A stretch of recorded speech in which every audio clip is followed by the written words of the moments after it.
Thokozani, sanibonani. Ngikhuluma nomkhulu Langabi. Umkhulu osebenza ngamanzi, ophiwa amandla amanzi. Umkhulu osebenza ngomlilo, umlilo wakhe uvutha emanzini. Namhlanje I'm going to be answering the questions that people poses to me on almost every second day. Nikhuluma nomkhulu Langabi, nikhuluma nomthunzi wezwe, nikhuluma nomsunguli we-Flames of Christ. Umelaphi ophiwe ugcobo lwamanzi. Umelaphi ophiwe kakhulu emanzini. Nakuzo zonke inhlangothi abaziyo bayazi ukuthi amanzi aphethe. Amanzi aphethe, amanzi ahambisana nomthandazo, into kaNkulunkulu. Khona abanye abangayiqondi, abanye bayabiza ngokuthi ama-marine spirits. Yes, marine spirits are there. So the topic for today ithi yona ukubaluleka kwamanzi to a spiritually gifted person. The importance of water to a spiritually gifted person. Abaluthatha ngobuKristu lolubizo bazibiza ukuthi bangama chosen. We are the chosen. We are chosen by God. We are chosen by God. La ngizokhuluma abantu abayi-understandayo le ndaba engikhuluma ngayo, kukhona abangayi-understand. Ngikhuluma ngokubaluleka kwamanzi. Ngikhuluma about the importance of water to a spiritually gifted person. Kukhona abantu abaphupha amanzi njalo, bahlezi bephupha amanzi. Bephupha amanzi njalo, uthola ukuthi umuntu unobizo, ubizo lwakhe ludinga ukuthi aye emanzini ayophakamisa into ezithize okanye ayolahla into ezithize. Right? Water has got special, neutral, powerful energies. It can kill, it can heal. Water can kill, water can heal. Spiritually. Ukuze amanzi akusebenzele kufanele ube nobizo lwakhona, ube namandla akhona, ukwazi ukukhuluma nawo. Siyakhuluma thina amanzi. Remember kunomlilo emanzini ngoba vele wami umlilo uvuthe emanzini. There is fire in the water. Hey mkhulu Langabi kanjani? Yes, there is fire in the water. Fire, fire, fire. There is fire in the water. The water has got very special qualities. Abanye baya emanzini ukuyokhuphula isithunywa sabo, ukuyokhuphula amandla esiphiwo sabo. Abanye njalo baya emanzini ukuyophola. Abanye njalo baya emanzini for baptism. Ayikho into ongayenza ngaphandle kwamanzi. That is why there is high percentage of water in your system. That is why umhlaba wona ngokwawo is surrounded by water. There is high percentage of water in the world. Kulo mhlaba esiphila kuwo. Umhlaba is you. Then there is high percentage of water within your body. Wena as a person, you come from water. Esiswini sika mamakho there is water. You know your amniotic fluid. That is why when you don't drink water, you're going to have multi-organ failure. That is why you have to bath. That is why kugezwa spiritually. That is why kugezwa physically. That's how important water is. That is why you have to drink water. That is why yonke into esiyenzayo ngamanzi. Noma ngabe usebenzisa umuthi, whether you're using herbs, it's water. The water has to give life to the herbs. The water has to give life to you. The water has to give life to any living organism. That's how important water is. That is why thina abanye sinobizo lwamanzi, ubizo olunamandla, a gift that you can't do without. That is why umuntu ophethe amanzi uphethe zonke izinto, because nalaba abempande abakholelwa kakhulu emuthini, ukuze umuntu usebenze, uvuke ube namandla, uvuke uphile, is water. Ukuze umuntu ogulayo aphaphame, uqala ngokuphuza amanzi. Uyabona lapho nginitshela the common things. I'm telling you about the common things that you're going to put the puzzle together and it's going to make sense out of it. Right. The question was, Mkhululangabi, I'm always dreaming about water. I'm always dreaming of water bodies.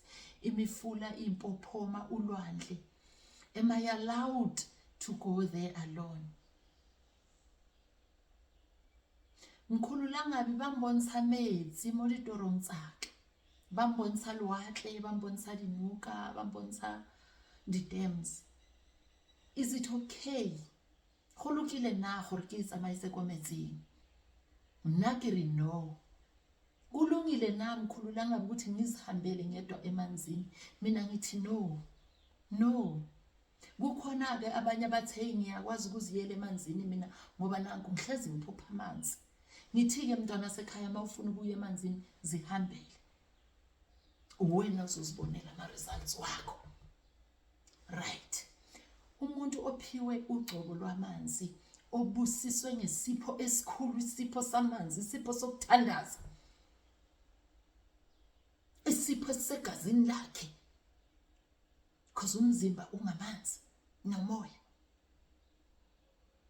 Uyena okwaziyo ukuthi akuhambise emanzini ngoba uyakwazi ukukhuluma namanzi. Uyakwazi ukuthi akutshele ukuthi namhlanje cha asingangeni, kukhona ukuzesehlela. Uyakwazi ukuthi aboniswe engakasuki ekhaya ukuthi namhlanje la uyakhona hlalani phansi niyothathwa ngamanzi. Umuntu onalolo bizo lolo ubizo olunamandla ngoba ubizo oluphilisayo physically and spiritually. Uyakwazi ukuthi azibuke lezo zinto lezo. Why? Emanzini khona baya ukukhuphula into ezithize. Khona bayokhuphula umoya othize. Emanzini khona abayolanda umoya othize. Emanzini khona abayolahla imimoya emibi ethize. Kula hambayo, because I'm still going to tell you about the importance of amanzi ahambayo, amanzi emiyo, amanzi esiphetho, amanzi ezulu, amanzi lightning. Siyawasebenzisa thina esinesiphiwo sakhona because we know how to communicate. We know how to communicate with the water asizwe la endlebeni. Right. Manje ke mntwana sekhaya, if awazi zonke lezo zinto uzohamba ufike wenzeni? Kunabanye abaye emanzini ngoba bayothwala. That's how powerful the water is. Bayophakamisa imimoya engcolile khona emanzini, bayophakamisa ama marine spirits. There are some people that goes to the water because they are going there to uplift marine spirits. Remember, there is darkness, there is light. There is darkness and light in the herbal treating fraternity. There is darkness and light in the water. There is. So, coming back to the question, I don't want to deviate. Yoguti, am I allowed to go to the water because I'm always dreaming of water? The answer is no. Because mawuya lapho uthola ukuthi someone has just bathed abantu bakhe, someone has just drawn a certain spirit that she doesn't want. Someone has just went there ukuyoaphiza isithwalo sakhe. Uyezake wena akukakabi namandla ukuleyo level oyiphiwe, uphupha amanzi, you only dreaming of water but you don't know what you are supposed to do. Uyazibona usemanzini but you know you have to go but you don't know the what to do's in brief. Uyaya lapho omunye umuntu uqeda kulahla izinto zabo.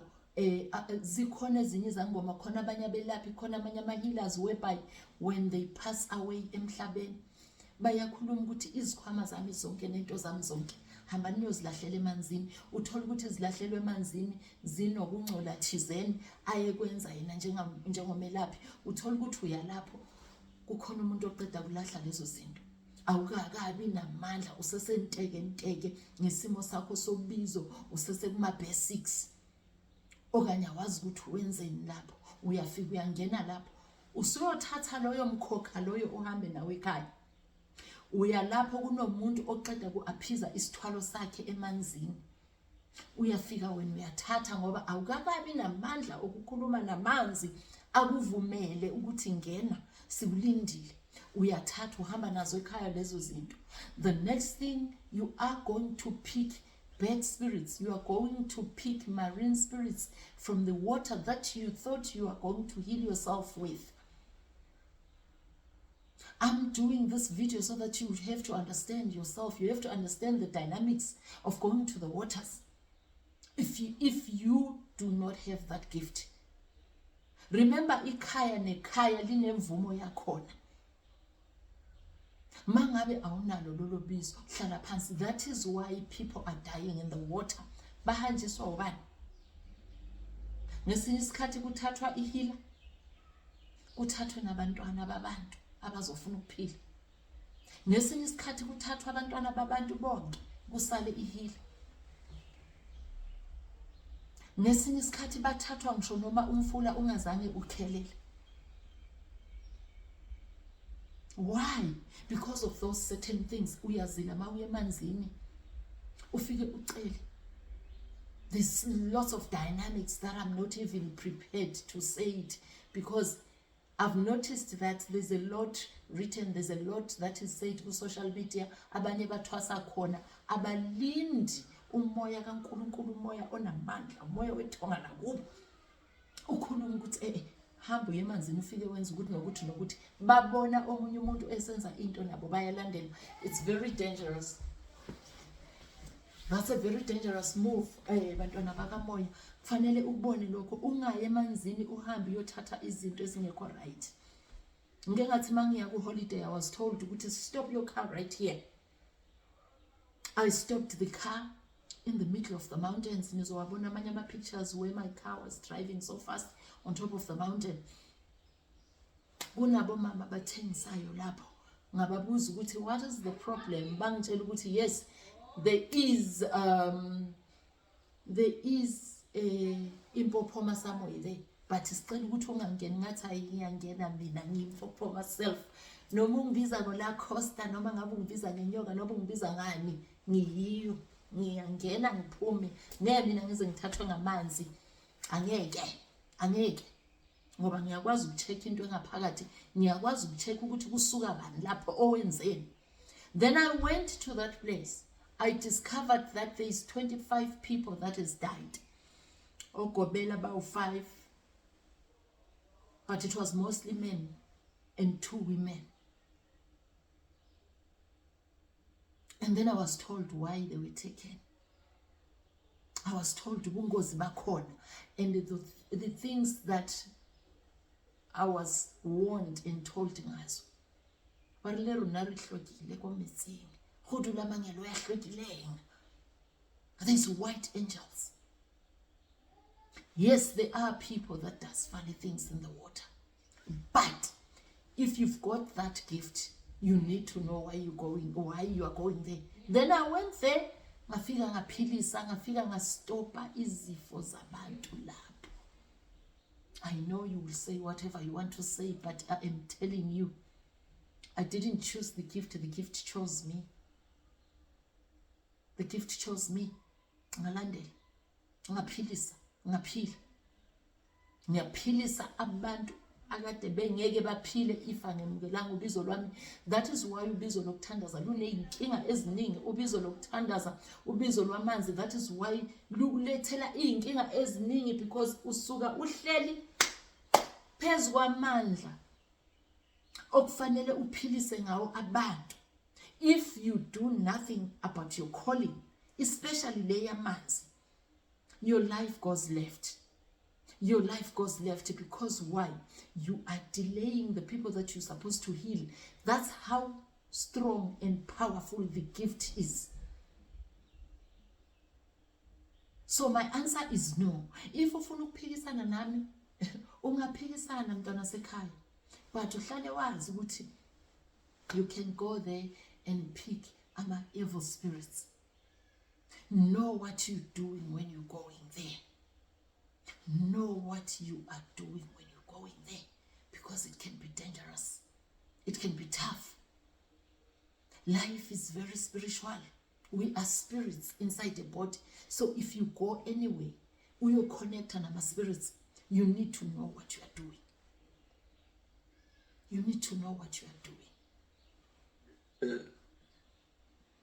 doing. Amen. Know what you're doing. Hamba ne healer. The healer that has got the gift that is almost like yours, or that is like yours. Kuyingozi kabi ukuya emanzini uzothathwa okanye uphike the evil spirits, because usesenteke awukazi usabuza ngiye ngedwa or ngingayi yangiphupha amanzi ngiyakwazi ukuziyela ngedwa emanzini. Abona today ukhuluma namanzi uqobo lwawo, kodwa kukuwena mntwana kamoya ukuthi mangabe ufuna ukuziyela, hayi ungaziyela, kodwa get this information and see if you resonate with it, and see ukuthi izokusebenzela na. Mayingeke ukusebenzela, ngiyabonga kakhulu. Akwande kukhanye, nithandaze, nithanda abantu, ngixolele. Awavuthe amalanga aphi.